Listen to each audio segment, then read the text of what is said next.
Naruto est un personnage emblématique de l'univers manga et de l'animation japonaise. Nous l'avons vu grandir, évoluer, se battre, pleurer, être joyeux et même réaliser son rêve. Devenir Hokage. Dans Naruto, un nombre incalculable de personnages très importants sont morts. On peut dénombrer tous les membres de l'Akatsuki, Azuma, Neji, etc. Masashi Kishimoto n'a jamais hésité à faire ce qu'il avait à faire. On a pu constater ceci, c'est un point indiscutable. Naruto est le Hokage du village de Konoha. Il a une femme, une fille, un fils et c'est le ninja le plus puissant de son époque. À partir de là, on peut se dire qu'il est très compliqué d'imaginer la mort de ce personnage. En effet, il a un village à protéger, une famille et est littéralement monstrueux en combat. Cependant, et écoutez bien ça, dans la continuité des choses, Naruto doit mourir. Bonjour à tous, je suis Ryo Sensei. Aujourd'hui on parle de la mort de l'un des plus grands personnages de tous les temps.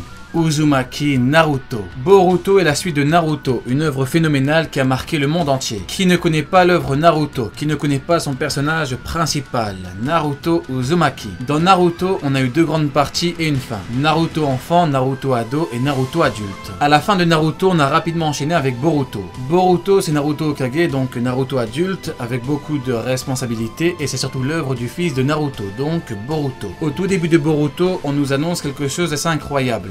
Konoha a été détruit. Ici, c'est littéralement incroyable parce que Konoha a déjà été détruit par le passé par Pain, mais à cette époque, en termes de puissance, on était loin du niveau global actuel. Maintenant, on a la puissance des bijoux à leur paroxysme, pareil pour la puissance du Rinnegan, etc. À la fin de l'arc Pain, toutes les personnes mortes à Konoha ont été ramenées à la vie. Or, ici, c'est la deuxième fois que Konoha se fait détruire, donc on n'aura pas encore la même chose. Du coup, forcément, ça risque d'être encore plus sombre que durant l'arc Pain. Ici, personne ne sera ressuscité. Plus important encore, les premiers mots prononcés dans Boruto sont assez énormes. Rappelez-vous, le monde entier retenait son souffle. On nous a remis dans la dure réalité du monde shinobi en temps de crise mondiale. En effet, après la destruction de Konoha, Kawaki et Boruto Uzumaki se retrouvent sur le monument des Hokage qui est détruit. Kawaki lui dit que l'ère shinobi est terminée et plus important encore, il lui dit « Je vais t'envoyer rejoindre le 7e Hokage ».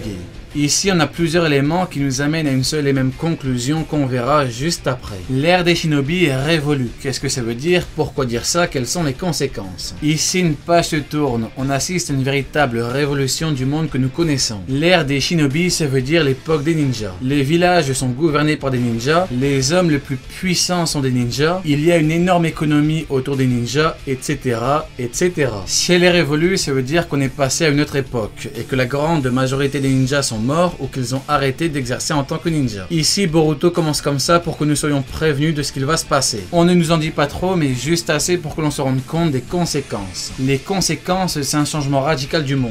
Il y aura un avant et un après. De plus, ça veut également dire quelque chose que tout le monde redoute. La mort de Naruto Uzumaki, le représentant du monde shinobi. Prenons l'exemple de l'époque d'Edo. Ce qui caractérisait cette époque, c'était le fait que les ports du Japon soient fermés. En effet, le pays était fermé au monde. Plus tard, on est passé à l'ère suivante, une fois que les portes ont été ouvertes, avec une ouverture forcée. Pour Naruto, c'est pareil, la fin de l'ère shinobi passe par la mort de son représentant. Naruto.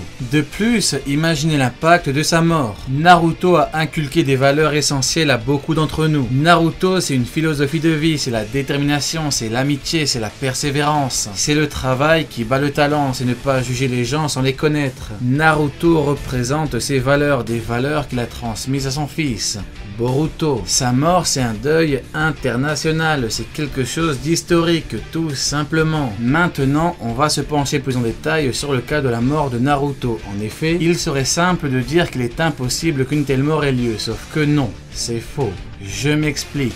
Naruto n'est plus le personnage principal de Boruto. En effet, dans Naruto, il avait une espèce d'immunité du fait qu'il était justement le personnage principal de l'œuvre. Cependant, désormais, Naruto n'est plus le personnage principal, c'est son fils, Boruto. Il n'existe donc plus rien qui garantit la survie de Naruto. Si Naruto meurt, est-ce que Boruto peut continuer? La réponse est oui. Si Boruto meurt, est-ce que Boruto peut continuer? Non. La réponse est non. Naruto aime jouer avec nos émotions. Rien ne pourrait être plus marquant, choquant et triste que la mort de Naruto dans Boruto. Masashi Kishimoto, c'est le mangaka des combats et de l'émotion. De plus, la problématique de son fils est à poser. Est-ce que si Naruto reste en vie, Boruto peut véritablement écrire son histoire et marquer une part de celle du monde? La réalité, c'est que si Naruto ne meurt pas, Boruto restera à jamais dans l'ombre de son père.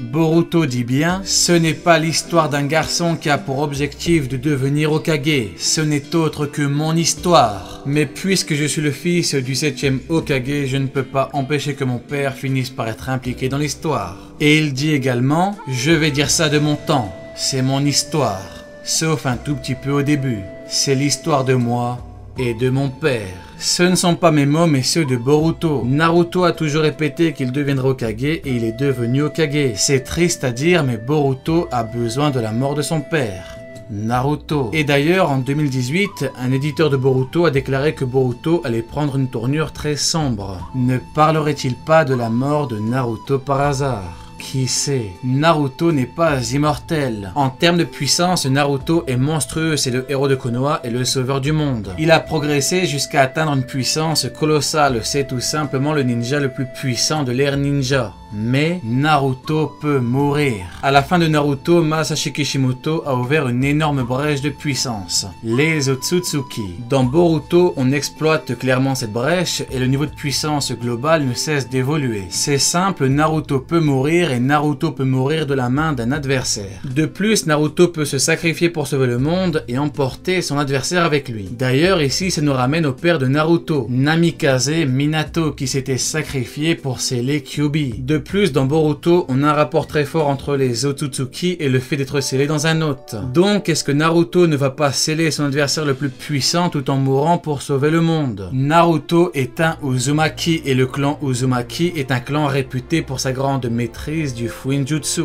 l'art du scellement. Qu'en pensez-vous? La destruction du village de Konoha. Au début de Boruto, on apprend que le village de Konoha a été complètement détruit. Logiquement, si Naruto était présent, il n'aurait jamais laissé cela se passer. Il ne laisserait jamais le village sans surveillance. Donc, je pense que Naruto perdra la vie dans un champ de bataille et que la notion de sacrifice sera liée à ces derniers instants. Hashirama s'est très certainement sacrifié. Tobirama, Hiruzen et Minato se sont sacrifiés. Tsunade s'est sacrifié pour sauver les habitants dans l'Arc Pain. Et Kakashi s'est sacrifié face à Kaguya pour sauver Sasuke. Il n'était pas encore officiellement Hokage, mais on connaît les Naruto-bai. Les Hokage se sont tous sacrifiés. Naruto dérogera-t-il à la règle ou suivra-t-il le même destin que ses homologues Hokage? Qui sait? Une autre mort importante pour sauver Naruto. Il est tout à fait possible qu'au final Naruto ne meure pas. Je ne suis pas dans l'affirmation pure et dure mais plus dans une certaine logique qui vise à dire que Naruto va mourir parce que Naruto doit mourir. Cependant bien sûr les choses peuvent se passer autrement. Par contre ce qui est assez intéressant c'est qu'on connaît le rapport entre Naruto et la mort. Donc si ce n'est pas Naruto, pour qui est-ce que ça peut être? Eh bien imaginons que ce soit la femme de Naruto,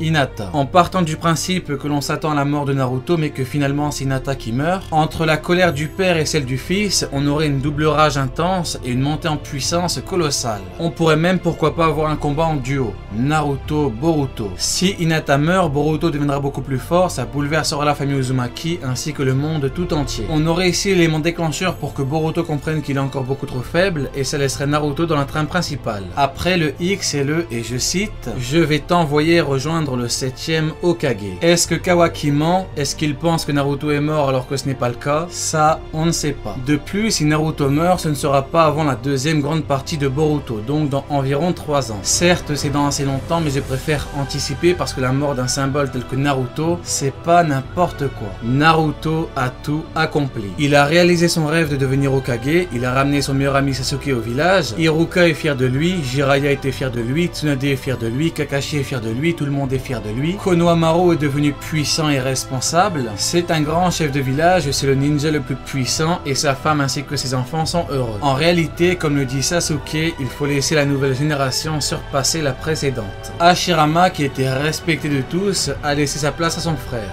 Tobirama a laissé sa place à Hiruzen. Hiruzen a laissé sa place à Minato. Minato qui est mort en protégeant le monde. Il faut que les choses suivent leur cours.